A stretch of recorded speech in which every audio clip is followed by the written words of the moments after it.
স্বাগত গ্লোবাল টাইমে। বিশ্বের নানা প্রান্তের খবর নিয়ে সঙ্গে আছি আমি শাহরিয়ার অঙ্কুর। যুক্তরাষ্ট্রে নিরবিচ্ছিন্ন সমর্থন পাবে ইউরোপ, তবে নির্ভরশীলতা কমিয়ে পশ্চিমা মিত্রতার ঐক্য ও সমমর্যাদার পথ বেছে নেবে বলে আশাবাদী ওয়াশিংটন।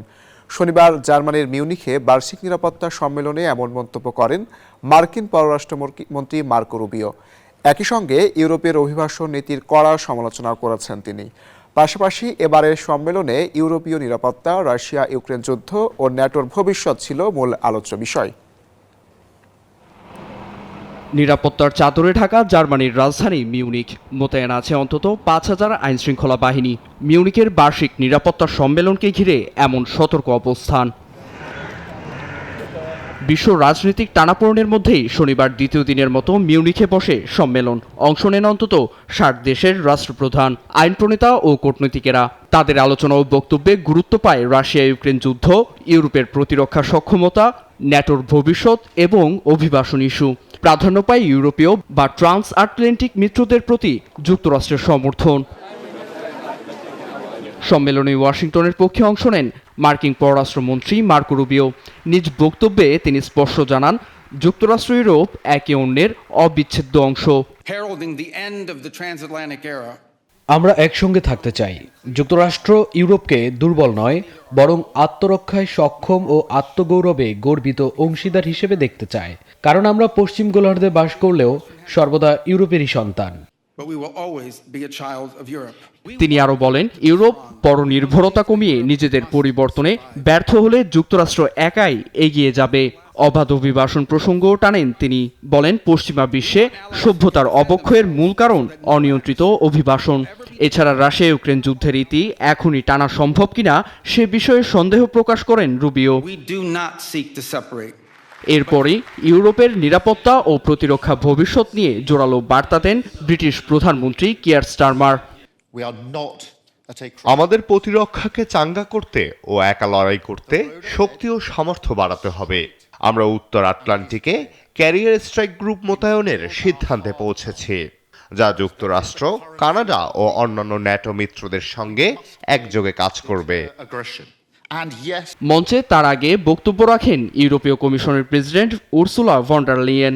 গোয়েন্দা তৎপরতা বাড়ানো সহ মহাকাশ থেকে আঘাতের সক্ষমতা অর্জন করতে হবে বলে মন্তব্য তার, যা ঐচ্ছিক নয় বরং ইউরোপের জন্য বাধ্যবাধকতা। নীরব দাস, নিউজ 24। নিষেধাজ্ঞা তুলে নিলে যুক্তরাষ্ট্রের সাথে আলোচনায় বসতে প্রস্তুত ইরান। বিবিসিকে দেয়া সাক্ষাৎকারে এমনটাই জানিয়েছেন দেশটির উপ পররাষ্ট্রমন্ত্রী মাজিদ তখত রাভাঞ্চি। তবে ইরানের সাথে কোনো আলোচনা সম্ভব নয় বলে জানিয়ে দিয়েছেন মার্কিন সিনেটর লিন্ডসে গ্রাহাম। এর মধ্যে রেজা পাহলভির সমর্থনে জার্মানির মিউনিখে ইরান বিরোধী সমাবেশে অংশ নিয়েছে লাখো মানুষ। গাজায় যুদ্ধবিরতির মাঝেও ইসরায়েলি হামলা অব্যাহত রয়েছে। নতুন করে এই হামলায় নিহত হয়েছেন ৯ ফিলিস্তিনি। এদিকে রাফা ক্রসিং হয়ে গাজায় প্রবেশে ফিলিস্তিনিদের বাধা দিচ্ছে দখলদার বাহিনী। এ সময় তাদের আটক, অপমান ও প্রত্যাবর্তনের অধিকার ত্যাগ করার জন্য অর্থের প্রস্তাবও দেওয়া হচ্ছে। তাদের অন্য দেশে চলে যাওয়ার জন্য বলছেন ইসরায়েল কর্মকর্তারা।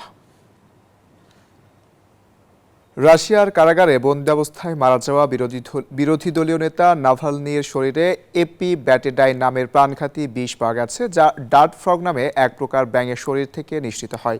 এই দাবি করেছে যুক্তরাজ্যের পররাষ্ট্র দপ্তর। মিউনিখ নিরাপত্তা সম্মেলনে ব্রিটিশ স্বরাষ্ট্রমন্ত্রী ইভেট কুপার এ দাবি করেন। বলেন, কারাবন্দী অবস্থায় এ ধরনের বিষ প্রয়োগের সক্ষমতা, উদ্দেশ্য ও সুযোগ সবই রুশ সরকারের ছিল।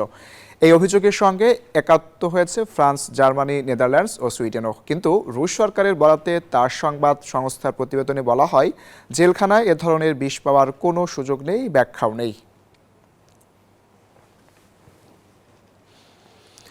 নাইজেরিয়ার উত্তরাঞ্চলে বন্দুকধারীর হামলায় নিহত ৩২। নাইজেরিয়ার ৩টি গ্রামে বন্দুকধারীর হামলায় কমপক্ষে ৩২ জন নিহত হয়েছেন। অপহরণের শিকার হয়েছেন আরও অনেকে। স্থানীয় সময় শনিবার হামলাকারীরা মোটরসাইকেলে করে বিভিন্ন গ্রামে প্রবেশ করে বাড়িঘর পুড়িয়ে দেয়। এতে বেশিরভাগ মানুষ আশ্রয়হীন হয়ে পড়ে। স্থানীয় আইন শৃঙ্খলা বাহিনী জানায়, তুঙ্গামাকিরি গ্রামে ৬ জন, কনকসো গ্রামে ২৬ জন মারা গেছেন। এছাড়া মুক্তিপণের দাবিতে আটক হওয়া অনেকেই নিখোঁজ থাকায় নিহতদের সংখ্যা আরও বাড়তে পারে বলে আশঙ্কা করা হচ্ছে। মূলত নাইজেরিয়ার উত্তরাঞ্চল ISIS ও দস্যু গোষ্ঠীর হামলার কবলে থাকায় দিন দিন সহিংসতার মাত্রা আরও বাড়ছে।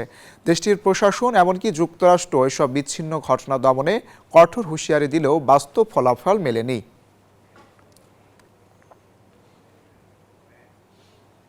আর এই ছিল গ্লোবাল টাইমে। ধন্যবাদ সবাইকে।